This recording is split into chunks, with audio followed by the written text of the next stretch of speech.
धुळ्यातील अपात्र लाडक्या बहिणीच्या खात्यावरनं सरकारने 5 हप्त्यांचे 7,500 रुपये परत घेतल्याच्या वृत्ताने खळबळ उडाली होती। दरम्यान विरोधकांनी सत्ताधाऱ्यांवर ताशेरे देखील ओढले। धुळ्यातील नकाने येथील महिलेच्या अर्जाची तक्रार आल्यानंतर सरकारने कारवाई करत पैसे माघारी घेतले। मात्र यामध्ये वेगळेच वास्तव समोर आले आहे।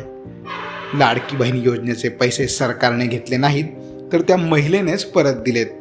धुळ्यातील लाडक्या बहिणीने सांगितले की अर्ज भरताना चुकून मुलाचे आधार कार्ड देण्यात आले, त्यामुळे मुलाच्या खात्यावर पैसे जमा होऊ लागले।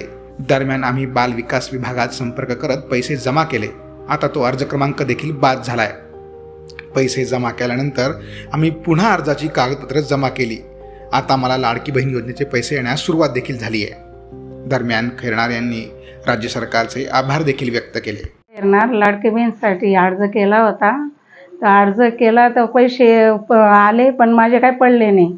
मी मुलाला चेक करायला लावले, तर मुलाने बघितलं की आई माझं आधार कार्ड तुझ्याकडनं चुकीचं दिलं गेलं बुवा, आणि मग तुझं राहिलं आणि माझं जुळलं गेलं। तर आम्ही चेक करायला गेलो, तर माझ्या खात्यामध्ये पैसे नाही होते तिथं। तर त्याचं खातं चेक केलं, त्याच्या खात्यात ते पैसे पडले। मग आम्ही लगेच बालविकासला गेलो, साहेबांना भेटलो, त्यांच्याशी बोललो। ते म्हणायचे की तुम्ही कलेक्टरकडे जा, एक अर्ज करा, आणि ते काय सांगतात काही नाही, मग आमच्याकडे या। मग आम्ही त्यांच्याकडे गेलो, अर्ज दिला। त्यांनी आम्हाला जे सांगितलं ते आम्ही साहेबांशी, माझा मुलगा बोलला तिथं। मग ते पैसे आम्ही लगेच दुसऱ्या दिवशी जमा करून दिले।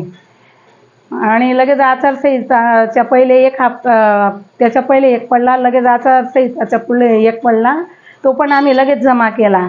मग आम्ही ते बंद पैसे जमा केल्यानंतर माझं परत दुसरं कागदपत्र तयार केलं, तर ते मला पैसे परत चालू झाले। सुधारणा करून घेतली राज्य सरकारकडे, ते पहिले पैसे आम्ही जमा करून दिले। आता मी सरकारचे आभारी आहे। जो अर्ज केला होता मी तो पहिला जमा केला, आता नवीन केला, तो पैसे मिळतायत, आभारी आहे। पहिले 3,000 पडले, नंतर 1,500 पडले। आधार कार्ड नवीन फॉर्म करून आयची ती योजना सुरू केलेली आहे, आणि आम्हाला पहिले 3 आणि नंतर 1,500 अशी रक्कम आलेली आहे।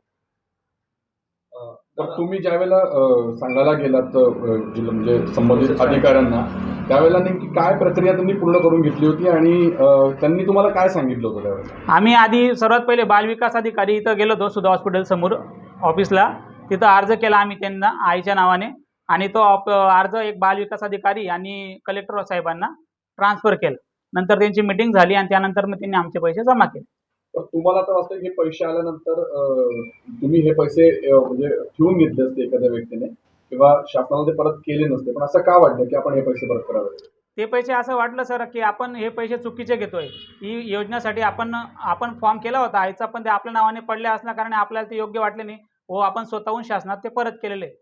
शासनाने आपल्याकडनं पैसे मागितलेले नाही, आपण आपल्याकडनं त्या फॉर्मची चुकीची माहिती भरली गेली, चुकीचे पैसे अकाउंटला पडल्यानंतर आपण ते स्वतः शासनाला जमा केले, आणि आज यापुढे तो अर्ज क्रमांक पण बंद झालेला आहे।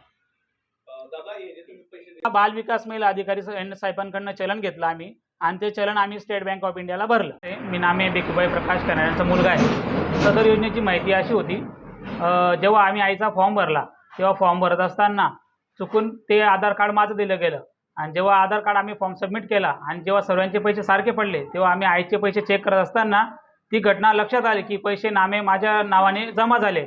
तर सदर घटनेची माहिती भेटताच आम्ही सदर कलेक्टर ऑफिसला निवेदन व बाल विकास अधिकारी यांना साहेबांना निवेदन देऊन ते पैसे स्वतःहून जमा केले। प्रशासनाला आमच्याकडनं मागणी केलेली नाही, आणि आम्ही स्वतः प्रशासनाला जाऊन ते पैसे जमा केले, आणि नंतरचे हप्तेसुद्धा आम्ही तिथं जमा केलेले।